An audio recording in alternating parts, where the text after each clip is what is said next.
போன வாரம் உங்களுக்கு ஒரு பயங்கரமான காய்ச்சல் வந்திருக்கும். அதுக்கு காரணம் என்னன்னு நினைக்கிறீங்க? வெறும் வானிலை மாற்றம் மட்டும்தானா? கண்டிப்பா அதான் முதல் காரணமா தோணும். ஆனா ஆக்சுவலா, ஐயோ மழையில லேசா நனைஞ்சிட்டோமே, நாளைக்கு ஆபீஸ்ல ரொம்ப முக்கியமான வேலை இருக்கே, எப்படியாவது காய்ச்சல் வந்துடக்கூடாதே அப்படின்னு ஒரு 3 நாளா நீங்க பயந்துட்டு இருந்திருப்பீங்க. அதுதான் உண்மையான காரணம்னு சொன்னா நம்புவீங்களா? இது கொஞ்சம் யோசிக்க வேண்டிய விஷயம்தான். ஆமா, கொஞ்சம் யோசிச்சு பாருங்க. நம்ம எதை நினைச்சு ரொம்ப பயப்படுறோமோ அதுவே எப்படி அச்சு பிசகாம நமக்கு நடக்குது. இது சும்மா தற்செயலா நடக்கிறதா, இல்ல நம்ம மனசுக்கும் நம்ம சுத்தி நடக்கிற விஷயங்களுக்கும் நடுவுல கண்ணுக்கு தெரியாத ஒரு ஆழமான தொடர்பு இருக்கா? கண்டிப்பா ஒரு மிகப்பெரிய தொடர்பு இருக்கு. இன்னைக்கு நம்ம அத பத்தி தான் ஒரு ஆழமான அலசல் பண்ண போறோம்.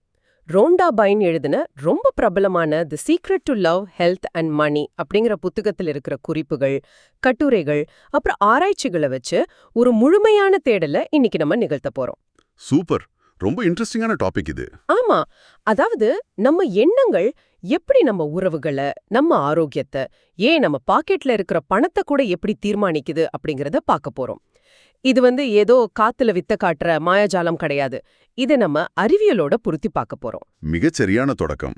ஏன்னா நிறைய பேர் இந்த ஈர்ப்பு விதி, அதாவது லா ஆஃப் அட்ராக்ஷன் இல்ல எண்ணங்களின் சக்தி அப்படின்னு சொன்ன உடனே இது ஏதோ ஒரு குருட்டு நம்பிக்கை அப்படின்னு ஒதுக்கிடுவாங்க. கரெக்ட், நானே நிறைய தடவை அப்படி நினைச்சிருக்கேன். ஆனா இதுல இருக்கிற அறிவியலையும் மனித மூளையோட செயல்பாட்டையும் நம்ம புரிஞ்சுக்கிட்டோம்னா இது எவ்வளவு லாஜிக்கானது அப்படிங்கிறது நமக்கு விளங்கும். இப்ப புத்தகத்தோட அடிப்படையில பாத்தீங்கன்னா குவாண்டம் பிசிக்ஸ் படி இந்த பிரபஞ்சத்துல இருக்கிற எல்லாமே ஒரு குறிப்பிட்ட அதிர்வெண்ல, அதாவது ஒரு ஃப்ரீக்வன்சில இயங்குற ஆற்றல் தான். ஓ, எல்லாமே ஒரு எனர்ஜி தானா? ஆமா, நீங்க தொடர பொருட்கள் மட்டும் இல்ல, நீங்க யோசிக்கிற எண்ணங்களுக்கு ஒரு ஃப்ரீக்வன்சி இருக்கு. இதுல ரொம்ப சுவாரஸ்யமான விஷயம் என்னன்னு பாத்தீங்கன்னா, இந்த ஈர்ப்பு விதிக்கு இல்ல வேண்டாம் அப்படிங்கிற வார்த்தைகள்லாம் புரியவே புரியாது. கொஞ்சம் வெயிட் பண்ணுங்க, இது எனக்கு கொஞ்சம் இடிக்குது. இப்போ எனக்கு காய்ச்சல் வரக்கூடாது அப்படின்னு நான் மனசார நினைச்சா பிரபஞ்சம் அதை எப்படி கேக்கும்? அதுதான் ட்ரிக்குங்க. வேண்டான்னு சொல்றது வேணும்னு மாறும். இது எனக்கு லாஜிக்கா சரியா படலையே. இது ரொம்ப நியாயமான சந்தேகம்தான். இத நம்ம பிரபஞ்சம் அப்படிங்கிற ஒரு பெரிய வார்த்தையை விட்டுட்டு உங்க மூளையோட செயல்பாடாவே பாப்போமே. சரி, சயின்ஸ் படியாவே சொல்லுங்க. நம்ம மூளையில ரெட்டிகுலர் ஆக்டிவேட்டிங் சிஸ்டம் அப்படின்னு ஒரு சின்ன பகுதி இருக்கு. நீங்க எதன் மேல ரொம்ப அதிகமா கவனம் செலுத்துறீங்களோ அதை மட்டுமே உங்க கண்களுக்கு காட்டுறது தான் இதோட வேலையே. ஓஹோ, அப்படியே ஒரு சிஸ்டம் இருக்கா? ஆமா, இப்போ நீங்க காய்ச்சல் வரக்கூடாது அப்படின்னு நினைக்கும்போது உங்க மூளையோட முழு கவனமும் அந்த காய்ச்சல் அப்படிங்கிற வார்த்தை மேல தான் இருக்கு.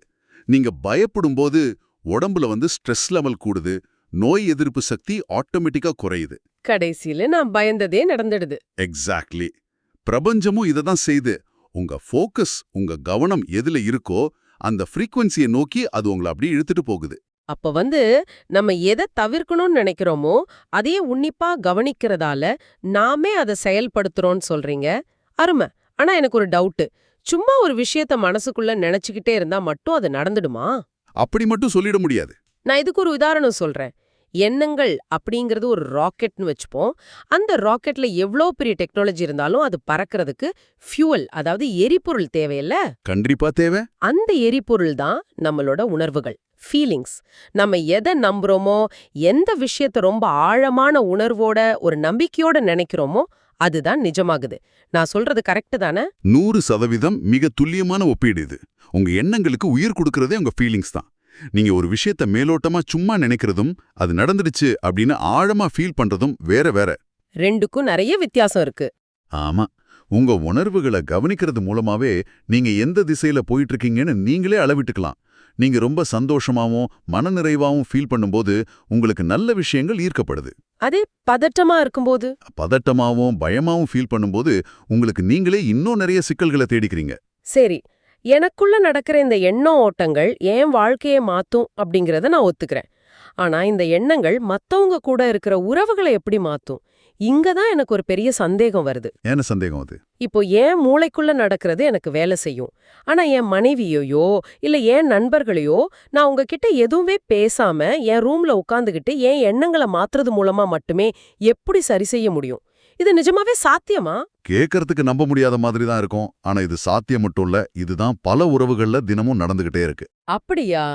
எப்படின்னு கொஞ்சம் விளக்கமா சொல்லுங்க.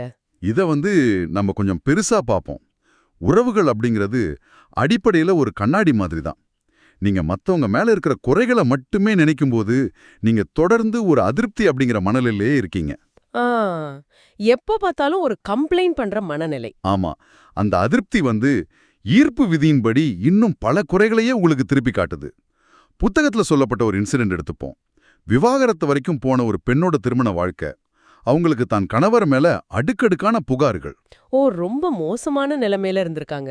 ஆனா அந்த பெண் தன் உறவை காப்பாத்திக்க ஒரு வித்தியாசமான முயற்சி எடுத்தாங்க. தன் கணவரோட குறைகளை பத்தி நினைக்கிறதையோ பேசுறதையோ சுத்தமா நிறுத்திட்டாங்க. சரி. நிறுத்திட்டு அவர் செய்யற சின்ன சின்ன நல்ல விஷயங்களை ரொம்ப உன்னிப்பா கவனிச்சு பாராட்ட ஆரம்பிச்சாங்க.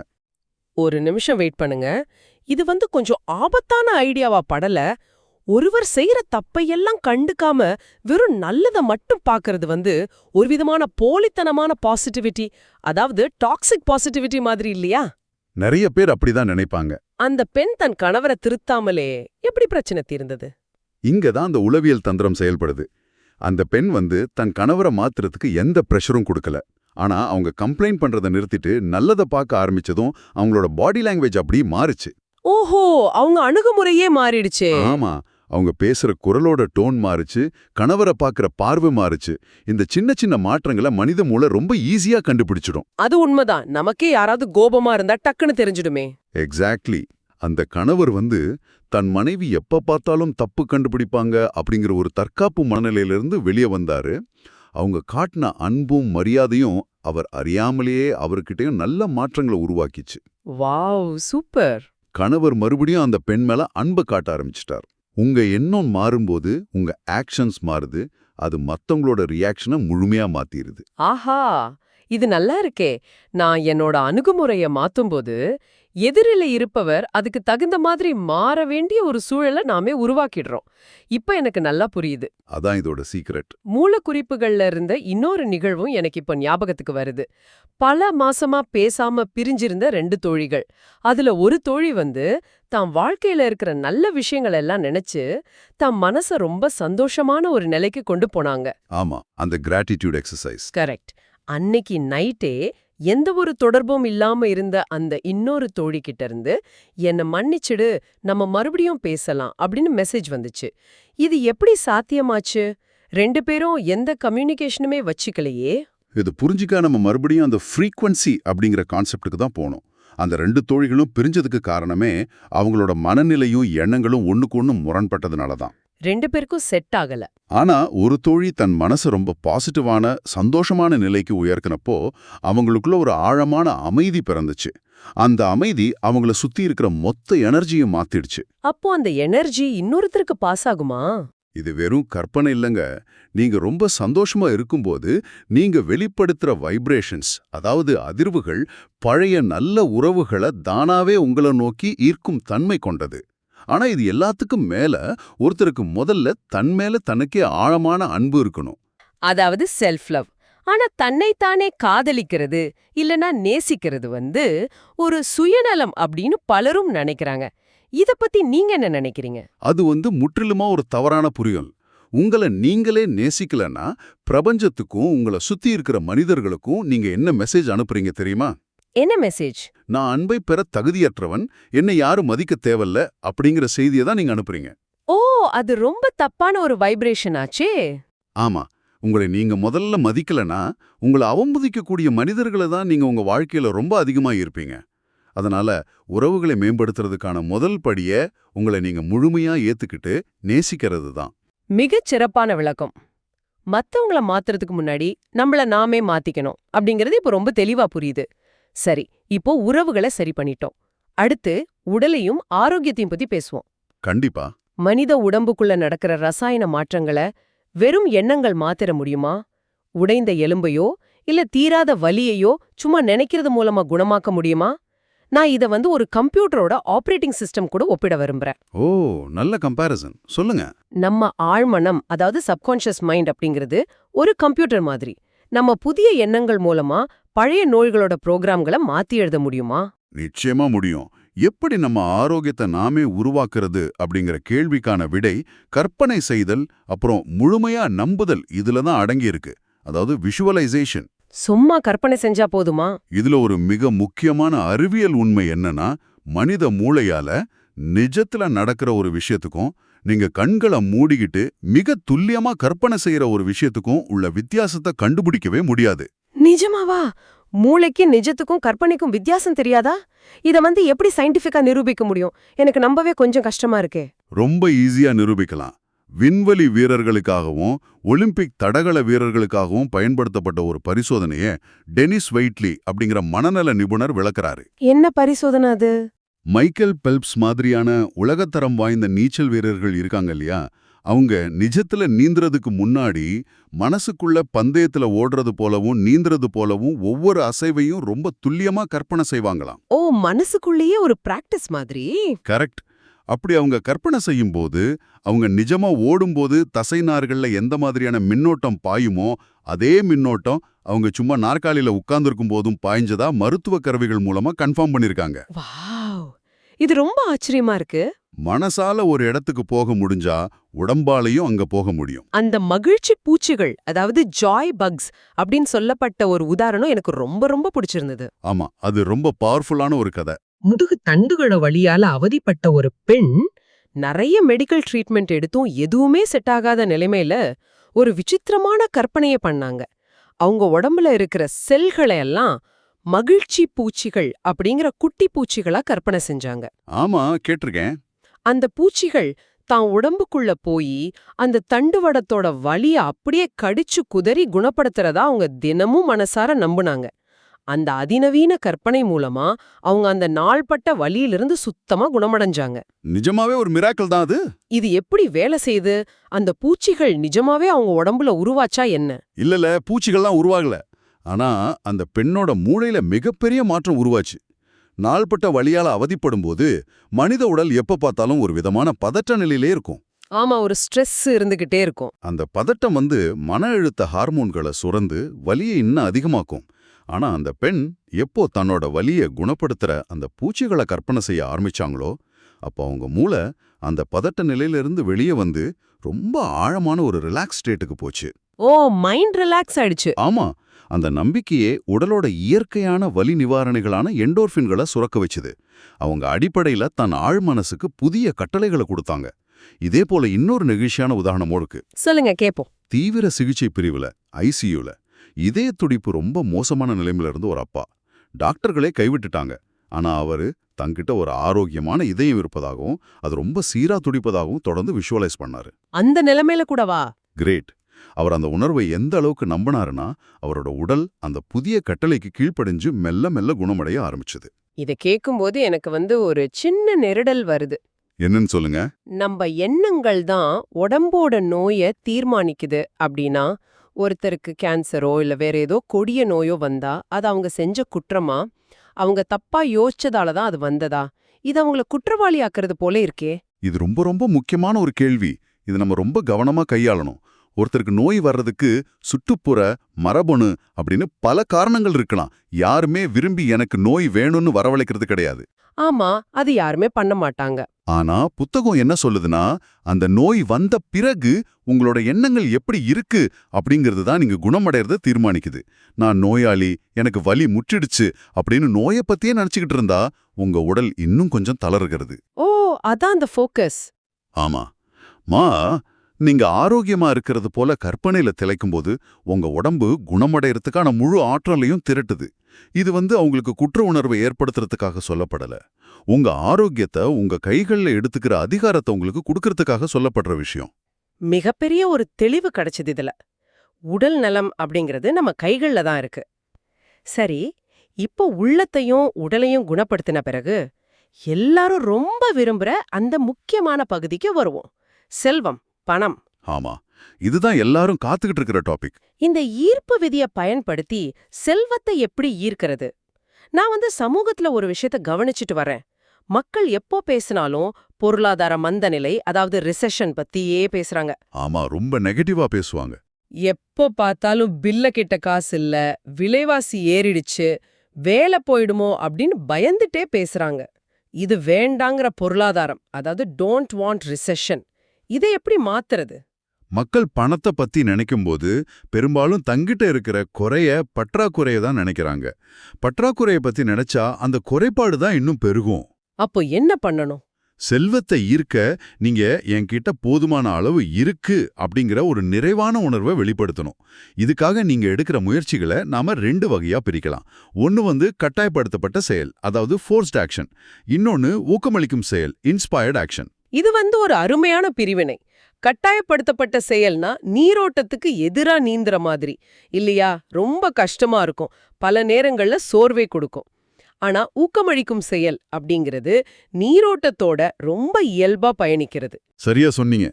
ஒரு காலேஜ் படிக்கிற பையனோட கதை எடுத்துக்குவோம். அவன் தனக்குத்தானே $10 மில்லியன் ஒரு செக் எழுதிக்கிறான். $10 மில்லியன்? ஆமா. தினமும் அதை தன் சட்ட பாக்கெட்ல வச்சுக்கிட்டு அந்த பணம் தங்கிட்ட ஏற்கனவே இருக்கிறது போலவும் சொகுசு கார்களை ஓட்டி பார்க்கறது போலவும் ரொம்ப தீவிரமா கற்பனை செஞ்சான். ஓகே. அந்த உணர்வுல திளைச்சவனுக்கு மூளையில திடீர்னு ஒரு அபாரமான யோசனை தோணுச்சு. அதுதான் அந்த ஊக்கமளிக்கும் செயல், இன்ஸ்பயர்ட் ஆக்ஷன்.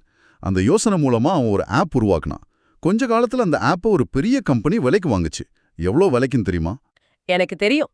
அவன் அந்த செக்ல எழுதினா அதே $10 மில்லியன். எக்ஸாக்ட்லி. இது கேட்கறதுக்கு ஒரு மேஜிக் போல இருக்கலாம். ஆனா நீங்க முன்னாடியே சொன்ன அந்த ரெட்டிகுலர் ஆக்டிவேட்டிங் சிஸ்டம் கோட்பாட்டின் படி பாத்தீங்கன்னா இது பக்கா சயின்ஸ். ஆமா, சயின்ஸ் தான். அவன் மூளை $10 மில்லியன் அப்படிங்கிற இலக்க நம்புனதால அந்த இலக்க அடையறதுக்கான வழிகளை அவனோட மூளை தேட ஆரம்பிச்சுது. அவன் சும்மா உட்கார்ந்துகிட்டு கற்பனை மட்டும் செஞ்சுட்டு இருக்கல, அந்த உந்துதலால ஒரு ஆப் உருவாக்கினான். அந்த செயல் தான் இங்க ரொம்ப முக்கியம். மிகச்சரியா பிடிச்சுக்கிட்டீங்க. அவன் யாரையும் கட்டாயப்படுத்தி எந்த வேலையும் செய்யல. அதே போலதான் வேலை தேடிட்டு இருந்த ஒரு பெண்ணோட கதையும். அந்த கதை என்ன? அவங்க ரொம்ப சோர்வா பல கம்பெனிகளுக்கு அப்ளிகேஷன்ஸ் மட்டும் அனுப்பிக்கிட்டு இல்ல, தனக்கு ஏற்கனவே தான் விரும்பின வேலை கிடைச்சிடுச்சு அப்படிங்கிற மாதிரி அதிகாலையில எழுந்தாங்க. நிஜமாவே வேலை கிடைச்ச மாதிரி ஆக்ஷன் பண்ணாங்களா? ஆமா, வேலைக்கு போறது போல ரொம்ப நேர்த்தியா ட்ரெஸ் பண்ணிக்கிட்டாங்க. சம்பள பணத்தை வாங்குறதுக்காகவே ஒரு தனி பேங்க் அக்கவுண்ட் ஓபன் பண்ணாங்க. அவங்க தன் செயல்கள் மூலமா தன் மூளைக்கும் இந்த பிரபஞ்சத்துக்கும் நான் அந்த வேலைக்கு தயார் அப்படிங்கிற மெசேஜ் அனுப்புனாங்க. Wow, super approach. அக்கும்பலோட அந்த தன்னம்பிக்கை நேர்காணல்ல வெளிப்பட்டுச்சு. அவங்களுக்கு உங்க விரும்பின அந்த வேலையே மிக சரியா கிடைச்சது. அப்படியானால் நாம எதை அடைய விரும்புறோமோ அதை அடைஞ்சிட்டதா செயல்படணும், ஆழமா நம்பணும். சரி, இதையெல்லாம் நம்ம எப்படி தொடர்ந்து செய்யறது? தினமும் காலையில எழுந்து கற்பனை செய்யறது, எப்பவும் பாசிட்டிவா நினைக்கிறது அப்படிங்கிறது ஒரு கட்டத்துல ஒரு சலிப்பையோ சோர்வையோ தந்துடாதா? கண்டிப்பா தந்துரும், பிராக்டிஸ் இல்லனா. இதை தொடர்ச்சியா செய்ய உதவுற ஒரு மிக முக்கியமான டூல் எது? அந்த மிக முக்கியமான ஆனா ரொம்ப சிம்பிளான ஒரு டூல் தான் நன்றி உணர்வு, அதாவது கிராட்டிடியூட். இது எல்லாத்தையுமே பல மடங்கு பெருக்கிற சக்தி கொண்டது. இது எந்த ஒரு சோர்வையும் தராது. ஓ, நன்றி உணர்வு. நான் இதை படிச்சுட்டு ஒரு விஷயத்த புரிஞ்சுக்கிட்டேன். நான் இதை இப்படி சொல்வேன், வறுமையிலிருந்து செல்வத்துக்கான ஒரு உறுதியான பாலம் இந்த நன்றி உணர்வு தான். ஆமா, ரொம்ப உண்மையான வார்த்தைகள். நாம பல நேரங்கள்ல பணத்தை செலவு பண்ணும்போது ஒரு விதமான குற்ற உணர்வோடும் ஐயோ பணம் போகுதே அப்படிங்கிற ஒரு வருத்தத்தோடும் தான் செலவழிக்கிறோம். அதை மாத்தி அந்த பணத்தால நமக்கு கிடைச்ச பொருளுக்காகவோ இல்ல சேவைக்காகவோ நன்றி சொல்லும்போது நம்ம மனநிலை அந்த பற்றாக்குறையிலிருந்து நிறைவு நோக்கி மாறுது. அருமையான சிந்தனை. இப்போ நீங்க ஒரு $50 கரண்ட் பில் கட்டுறீங்கன்னு வச்சுப்போம். சரி. அடடா, $50 வீணா போச்சே அப்படின்னு வருத்தப்படுறதுக்கு பதிலா இந்த $50 மூலமா எனக்கு வெளிச்சம் கிடைச்சது, நான் நைட்ல நிம்மதியா பேன் காத்துல தூங்க முடிஞ்சது, அந்த சேவைக்கு ரொம்ப நன்றி அப்படின்னு முழு மனசோட நன்றி சொன்னீங்கன்னா உங்க மனசோட அதிர்வெண் வறுமையிலிருந்து செழிப்பிற்கு மாறுது. ஓ, அந்த ஆங்கிள் பார்க்கணும். ஆமா, அதே போல கடந்த கால கசப்பான உறவுகளுக்கும் நாம நன்றி கூறணும். கசப்பான உறவுகளுக்கா? அது கொஞ்சம் கஷ்டமாச்சே. நமக்கு துரோகம் செஞ்சவங்களுக்கோ அல்லது நம்மை காயப்படுத்தியவங்களுக்கோ எப்படிங்க மனசார நன்றி சொல்ல முடியும்? அவங்க செஞ்ச காயத்தை நீங்க பார்க்க வேண்டாம். அந்த உறவின் மூலமா நீங்க உங்களை பத்தி என்ன பாடத்தை கத்துக்கிட்டீங்க அப்படிங்கறத பாருங்க. ஓ, லெசன்ஸ். ஆமா, அந்த உறவு எனக்கு எந்த மாதிரியான மனிதர்கள் கிட்ட பழகணும் அப்படிங்கிற ஒரு தெளிவை கத்து கொடுத்துச்சு, அதுக்காக நன்றி அப்படின்னு நீங்க சொல்லும்போது நீங்க அந்த வலியிலிருந்து விடுபடுறீங்க. அந்த கசப்பான அதிர்வெண்ல இருந்து உங்களை விடுவிச்சுக்கிறீங்க. இது ரொம்ப ஆழமான ஒரு பாயிண்ட். எந்த ஒரு சின்ன விஷயமா இருந்தாலும் சரி, காலையில எழும்பும் போதே எனக்கு இன்னைக்கு சுவாசிக்க காத்து கிடைச்சது, ஆரோக்கியம் கிடைச்சது, சாப்பிட உணவு கிடைச்சது அப்படின்னு நன்றி உணர்வோட ஒரு நாளை தொடங்கினா அது உங்க மூளை எப்பவுமே பாசிட்டிவான விஷயங்களை தேட பழக்க விடும். சூப்பர். இதை விட சிறப்பா இந்த விஷயங்களை ஒருங்கிணைக்கவே முடியாது. நம்ம எண்ணங்கள், உணர்வுகள், நம்ம செயல்கள், அப்புறம் பிரபஞ்சத்தோட அதிர்வுகள் இது எல்லாமே ஒரே நேர்கோட்டுல இணையும் போது என்ன நடக்கும் அப்படிங்கறத மிக தெளிவா விளக்கிட்டீங்க. ரொம்ப சந்தோஷம். நேயர்களே, உங்களுக்காக நான் ஒரு ஆழமான கேள்வியை விட்டுச் செல்கிறேன். நாம வெறும் இரத்தமும் சதையும் கொண்ட சாதாரண உடல்கள் மட்டும் கிடையாது. நாம அளவற்ற சக்தி கொண்ட நித்தியமான ஆற்றலின் வடிவங்கள். ஆமாம். நம்ம மனசுக்கும் எண்ணங்களுக்கும் இவ்வளவு அபரிமிதமான சக்தி இருக்கு அப்படின்னா, உங்க வாழ்க்கையில வர்ற ஒவ்வொரு சவாலையும், ஒவ்வொரு பிரச்சனையும் ஒரு தடையா பார்க்காம, பிரபஞ்சம் எனக்கு இதைவிட சிறந்த ஒன்றை வழங்க தயார் செய்துட்டு இருக்கு, அதற்கான பாதை தான் இது அப்படின்னு ஏன் நம்ம நினைக்க கூடாது? நீங்க சந்திக்கிற தடைகள் எல்லாமே உங்கள வேறு ஒரு சிறந்த பாதையில திருப்புவதற்கான வாய்ப்புகளா கூட இருக்கலாம். இத நீங்களே கொஞ்சம் சிந்தித்து பாருங்க. இவ்ளோ நேரம் கேட்டதுக்கு ரொம்ப நன்றி. இந்த Tamil voice reads channel monetisation இல்லாம தான் நடக்குது. இந்த ஆடியோ புத்தகம் உங்களுக்கு பயன் தருதுன்னு நினைத்தா இந்த முயற்சி தொடர்ந்து போக உங்க ஆதரவு மிகவும் உதவும். என்னுடைய இந்த முயற்சிக்கு நன்கொடை அளிக்க விருப்பம் இருந்தா டிஸ்கிரிப்ஷன்ல கொடுக்கப்பட்டுள்ள UPI ID மூலம் வழங்கலாம். உங்களால் முடிந்தளவு போதும். சிறிய ஆதரவும் பெரிய உதவிதான். இந்த வீடியோ உங்களுக்கு பயனுள்ளதாக இருந்தால் சப்ஸ்கிரைப் பண்ணுங்க, மற்றவர்களுக்கும் பகிர்ந்து கொள்ளுங்கள். இந்த கருத்துக்கள் அவர்களுக்கும் தேவையாக இருக்கலாம். லைக் பண்ணுங்க, உங்க கருத்துக்களை கமெண்ட்ல பகிருங்க. மனப்பூர்வமான நன்றி.